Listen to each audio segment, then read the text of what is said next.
The Prelude by William Wordsworth. Book 1. Oh, there is blessing in this gentle breeze, a visitant that while it fans my cheek, doth seem half conscious of the joy it brings from the green fields and from yon azure sky. Whate'er its mission, the soft breeze can come to none more grateful than to me, escaped from the vast city, where I long had pined a discontented sojourner, now free, free as a bird to settle where I will. What dwelling shall receive me? In what vale shall be my harbor? Underneath what grove shall I take up my home? And what clear stream shall with its murmur lull me into rest? The earth is all before me, with a heart joyous nor scared at its own liberty. I look about, and should the chosen guide be nothing better than a wandering cloud, I cannot miss my way. I breathe again. Trances of thought and mountings of the mind come fast upon me. It is shaken off, that burthen of my own unnatural self, the heavy weight of many a weary day, not mine, and such as were not made for me. Long months of peace, if such bold word accord with any promises of human life. Long months of ease and undisturbed delight are mine in prospect. Whither shall I turn, by road or pathway, or through trackless field, up hill or down, or shall some floating thing upon the river point me out my course? Dear liberty, yet what would it avail but for a gift that consecrates the joy? For I, methought, while the sweet breath of heaven was blowing on my body, felt within a correspondent breeze that gently moved with quickening virtue, but is now become a tempest, a redundant energy, vexing its own creation. Thanks to both and their congenial powers that, while they join in breaking up a long-continued frost, bring with them vernal promises, the hope of active days urged on by flying hours, days of sweet leisure, taxed with patient thought abstruse, nor wanting punctual service high, matins and vespers of harmonious verse. Thus far, O friend, did I, not used to make a present joy the matter of a song, pour forth that day my soul in measured strains that would not be forgotten, and are here recorded. To the open fields I told a prophecy. Poetic numbers came spontaneously to clothe in priestly robe a renovated spirit singled out. Such hope was mine for holy services. My own voice cheered me, and, far more, the mind's internal echo of the imperfect sound. To both I listened, drawing from them both a cheerful confidence in things to come. Content and not unwilling now to give a respite to this passion, I paced on with brisk and eager steps, and came at length to a green shady place, where down I sate beneath the tree, slackening my thoughts by choice, and settling into gentler happiness. 'Twas autumn, and a clear and placid day, with warmth, as much as needed, from a sun 2 hours declined towards the west. A day with silver clouds and sunshine on the grass, and in the sheltered and the sheltering grove a perfect stillness. Many were the thoughts encouraged and dismissed, till choice was made of a known vale, whither my feet should turn, nor rest till they had reached the very door of the one cottage which methought I saw. No picture of mere memory ever looked so fair, and while upon the fancied scene I gazed with growing love, a higher power than fancy gave assurance of some work of glory there forthwith to be begun, perhaps, too, there performed. Thus long I mused, nor e'er lost sight of what I mused upon, save when, amid the stately groves of oaks, now here, now there, an acorn, from its cup dislodged, through sere leaves rustled, or at once to the bare earth dropped with a startling sound. From that soft couch I rose not, till the sun had almost touched the horizon, casting then a backward glance upon the curling cloud of city smoke by distance ruralized. Keen as a truant or a fugitive, but as a pilgrim resolute, I took, even with the chance equipment of that hour, the road that pointed toward the chosen vale. It was a splendid evening, and my soul once more made trial of her strength, nor lacked Aeolian visitations. But the harp was soon defrauded, and the banded host of harmony dispersed in straggling sounds, and lastly, utter silence. Be it so. Why think of anything but present good? So, like a homebound laborer, I pursued my way beneath the mellowing sun that shed mild influence, nor left in me one wish again to bend the Sabbath of that time to a servile yoke. What need of many words? A pleasant loitering journey, through 3 days continued, brought me to my hermitage. I spare to tell of what ensued, the life in common things, the endless store of things, rare, or at least so seeming, every day found all about me in one neighborhood, the self-congratulation, and, from morn to night, unbroken cheerfulness serene. But speedily an earnest longing rose to brace myself to some determined aim, reading or thinking, either to lay up new stores or rescue from decay the old by timely interference. And therewith came hopes still higher, that with outward life I might endure some airy fantasies that had been floating loose about for years, and to such beings temperately deal forth the many feelings that oppressed my heart, that hope hath been discouraged.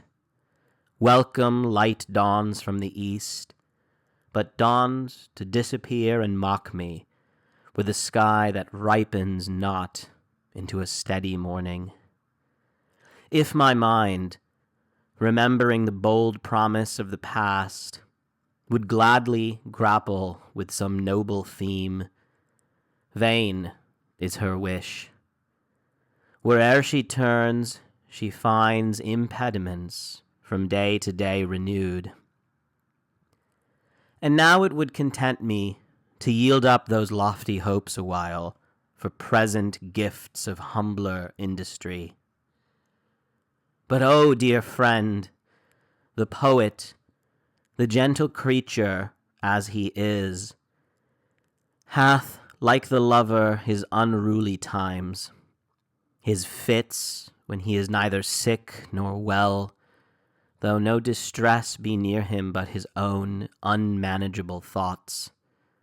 His mind, best pleased while she, as duteous as the mother dove, sits brooding, lives not always to that end, but like the innocent bird, hath goadings on, that drive her as in trouble through the groves.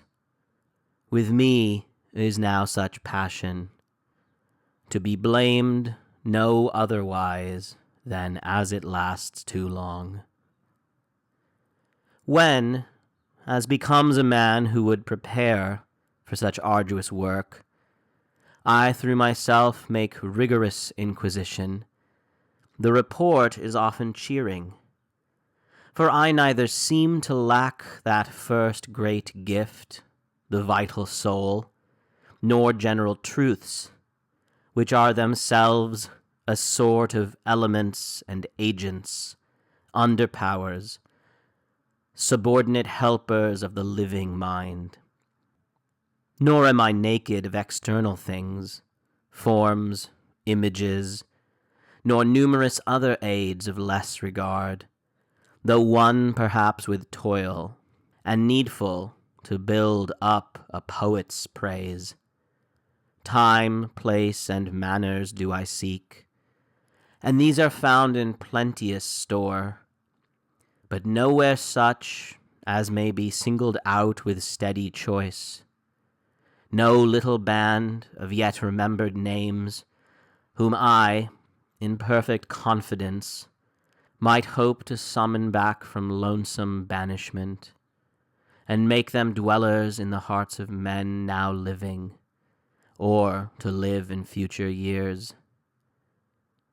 Sometimes the ambitious power of choice, mistaking proud springtide swellings for a regular sea, will settle on some British theme, some old romantic tale by Milton left unsung, more often turning to some gentle place within the groves of chivalry. I pipe to shepherd swains, or seated harp in hand, amid reposing nights by a riverside or fountain, listening to the grave reports of dire enchantments faded and overcome by the strong mind, and tales of warlike feats, where spear encountered spear, and sword with sword fought, as if conscious of the blazonry that the shield bore, so glorious was the strife. Whence inspiration for a song that winds through ever-changing scenes of votive quest, wrongs to redress, harmonious tribute paid to patient courage and unblemished truth, to firm devotion, zeal unquenchable, and Christian meekness, hallowing faithful loves. Sometimes, more sternly moved, I would relate how vanquished Mithridates northward passed, and, hidden in the cloud of years, became Odin, the father of a race by whom perished the Roman Empire. How the friends and followers of Sertorius, out of Spain, flying, found shelter in the Fortunate Isles, and left their usages, their arts and laws, to disappear by a slow, gradual death, to dwindle and to perish one by one, starved in those narrow bounds. But not the soul of liberty, which 1,500 years survived. And when the European came with skill and power that might not be withstood, did, like a pestilence, maintain its hold, and wasted down by glorious death that race of natural heroes. Or I would record how, in tyrannic times, some high-souled man, unnamed among the chronicles of kings, suffered in silence for truth's sake. Or tell how that one Frenchman, through continued force of meditation on the inhuman deeds of those who conquered first the Indian Isles, went single in his ministry across the ocean, not to comfort the oppressed, but, like a thirsty wind, to roam about, withering the oppressor. How Gustavus sought help at his need in Dalecarlia's mines. How Wallace fought for Scotland, left the name of Wallace to be found like a wild flower all over his dear country. Left the deeds of Wallace like a family of ghosts to people the steep rocks and river banks, her natural sanctuaries, with a local soul of independence and stern liberty. Sometimes it suits me better to invent a tale from my own heart, more near akin to my own passions and habitual thoughts. Some variated story, in the main lofty, but the unsubstantial structure melts before the very sun that brightens it, mist into air dissolving. Then a wish, my best and favorite aspiration, mounts with yearning toward some philosophic song of truth that cherishes our daily life. With meditations passionate from deep recesses in man's heart, immortal verse, thoughtfully fitted to the Orphean lyre. But from this awful burthen I full soon take refuge and beguile myself with trust that mellower years will bring a riper mind and clearer insight. Thus my days are passed in contradiction, with no skill to part vague longing, haply bred by want of power, from paramount impulse not to be withstood, a timorous capacity from prudence, from circumspection, infinite delay. Humility and modest awe themselves betray me, serving often for a cloak to a more subtle selfishness that now locks every function up in blank reserve, now dupes me, trusting to an anxious eye that with intrusive restlessness beats off simplicity and self-presented truth. Ah, better far than this, to stray about voluptuously through fields and rural walks, and ask no record of the hours, resigned to vacant musing, unreproved neglect of all things, and deliberate holiday. Far better never to have heard the name of zeal and just ambition, than to live baffled and plagued by a mind that every hour turns recreant to her task, takes heart again, then feels immediately some hollow thought hang like an interdict upon her hopes. This is my lot, for either still I find some imperfection in the chosen theme, or see of absolute accomplishment much wanting, so much wanting in myself, that I recoil and droop, and seek repose in listlessness from vain perplexity, unprofitably traveling toward the grave, like a false steward who hath much received and renders nothing back.